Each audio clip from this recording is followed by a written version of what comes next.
Hello ladies and gentlemen, welcome back to the channel. I'm CNW1015 and welcome to episode 7 of Locomotives in Review. Today is once again another very special episode of Locomotives Review, as it's the first episode of Locomotives in Review in about 6 months? Yeah, so sorry about that.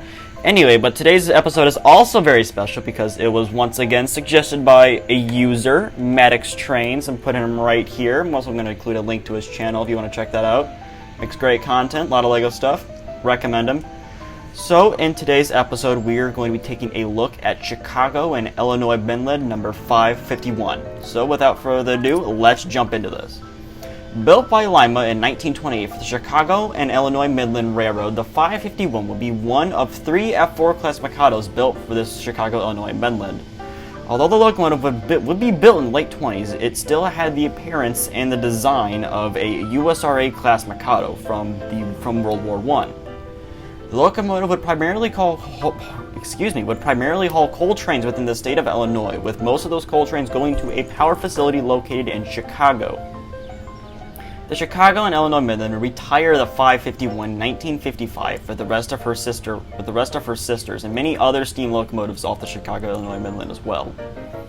However, do not be worried, as the 551 would, in the exact same year she was retired, would be donated to the National Museum of Transportation in St. Louis, and today the 551 is the last surviving steam locomotive off the Chicago Illinois Midland. So, let's take a look at some locomotive statistics. She is a 282 Mikado based off of designs from the USRA class, of course. She was built in 1928 by Lima. The locomotive weighs a staggering 152.5 tons. The locomotive has 62-inch drivers. She has 53,800 pounds of tractive effort, and the locomotive has a boiler pressure of 200 pounds. Definitely a very large, powerful steam locomotive we are dealing with here.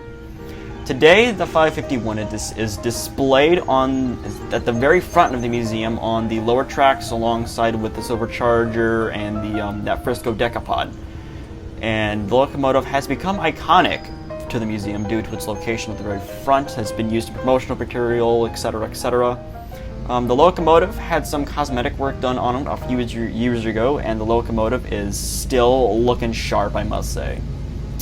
Well, ladies and gentlemen, I hope you all have enjoyed this episode of Locomotives in Review. I know it's been quite some time, but I do have some more episodes lined up, so stay tuned for those. If there are any locomotives you would like to see me do a Locomotives on Review on, don't forget to leave a comment below, as this video was also suggested by a user, so any locomotive you want to see, I will try my best to see what I can do. So yeah, if you want to see more great content like this, don't forget to subscribe to the channel, leave a like, leave a comment, etc., etc. So yeah, this is CNW1015 signing off. Have a wonderful rest of your day.